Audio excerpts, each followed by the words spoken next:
Un gusto, profesor Alejandro Medina. En esta ocasión le saluda la alumna Yane Huerta, en las cuales en este tema abarcaremos temas sobre los contratos modernos, contratos de franquicia, los contratos de consorcio. El contrato de franquicia, multiplicador de negocios exitosos. En los últimos años hemos presenciado el desarrollo exponencial de las franquicias en nuestro país.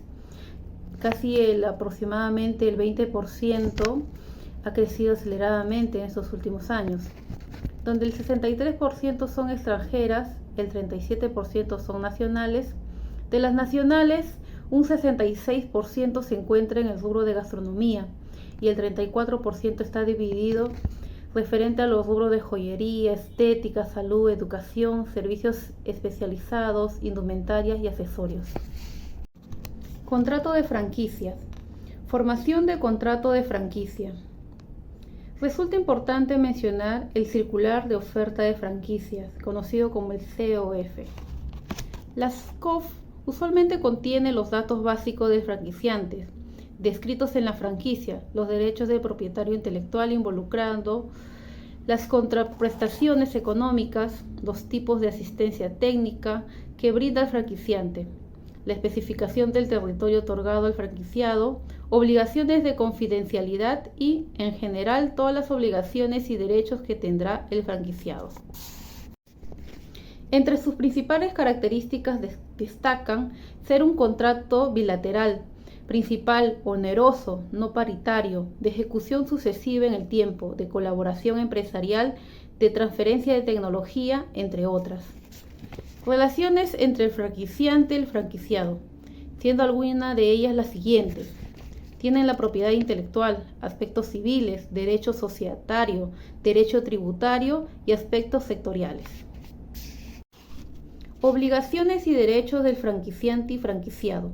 El franquiciante tiene derecho de entrada, las regalías, el fondo de publicidad, el suministro de insumos y maquinarias, de ser el caso, la confidencialidad respecto al cupón, el franquiciado, licencia de marca, la transferencia del cupón, la obligación de franquiciante de brindar asistencia técnica, capacitación y respaldo, la exclusividad territorial, la entrega de los manuales operativos, el desarrollo de programas de publicidad y marketing para la red.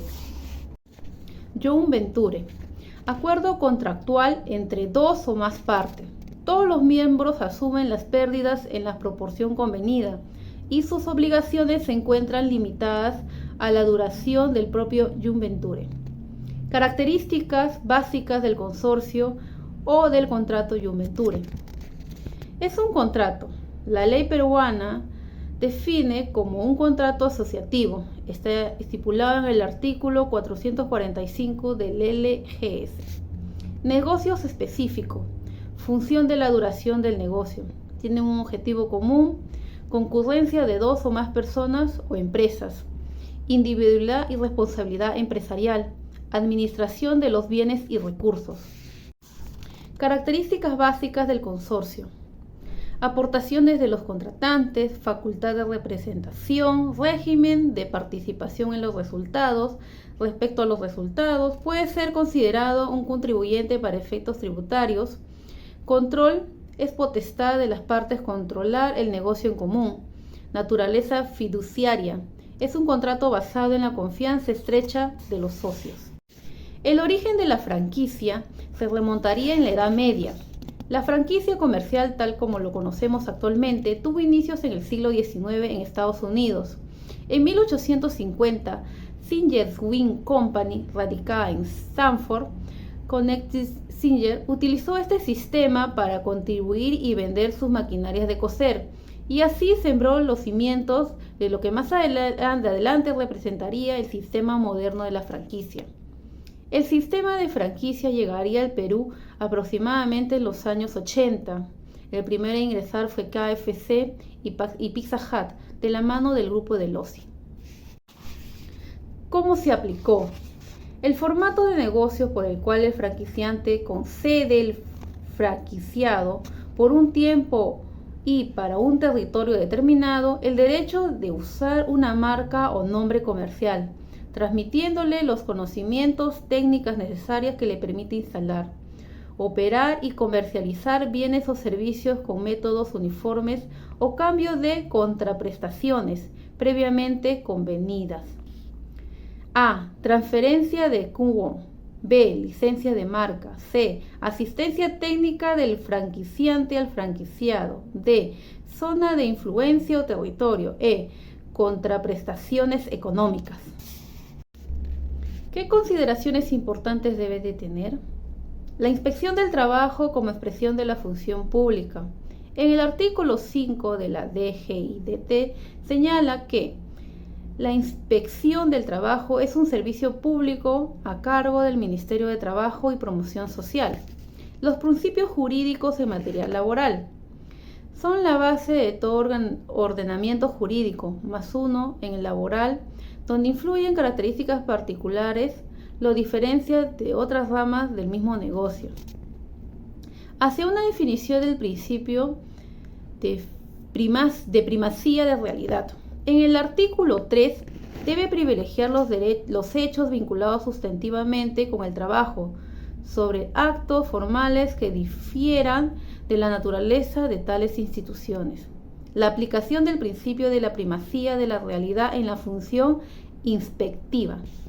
Los artículos 5 y 9 hacen alusión al principio de primacía, la realidad como una persecución de carácter relativo, aseveración que ya se ha dicho no es coherente con la naturaleza jurídica de este principio. ¿Qué consideraciones importantes debe de tener? La inspección del trabajo como expresión de la función pública. En el artículo 5 de la DGIDT señala que la inspección del trabajo es un servicio público a cargo del Ministerio de Trabajo y Promoción Social. Los principios jurídicos en materia laboral son la base de todo ordenamiento jurídico, más uno en el laboral, donde influyen características particulares, lo diferencia de otras ramas del mismo negocio. Hacia una definición del principio de primacía de realidad. En el artículo 3 debe privilegiar los hechos vinculados sustantivamente con el trabajo sobre actos formales que difieran de la naturaleza de tales instituciones. La aplicación del principio de la primacía de la realidad en la función inspectiva. Los artículos 5 y 9 hacen alusión al principio de primacía, la realidad como una persecución de carácter relativo, aseveración que ya se ha dicho no es coherente con la naturaleza jurídica de este principio. Los supuestos de aplicación del principio de primacía de la realidad se encuentran previstos en el número 1 del artículo 9 del reglamento. Los convenios de formación para el trabajo dan origen a las relaciones que contienen todos los elementos configuradores de una relación laboral. Se les sustrae de la aplicación de las normas laborales a efectos de incentivar a los empleadores. La aplicación de principios de primacía de la realidad en la función inspectiva. El número 2 del artículo 9, numeral 1, se aplica a las empresas de servicios especiales y cooperativas de trabajadores. La aplicación del principio de primacía de la realidad en los supuestos de intermediación laboral. Tiene la potestad de calificar una relación jurídica contractual, formalmente civil o comercial, como una relación laboral. Si del informe de inspección se despreve que en los hechos nos encontramos ante un servicio que conlleva una prestación personal remunerada y subordinada, que no califique como una laboral excluida. Muchas gracias.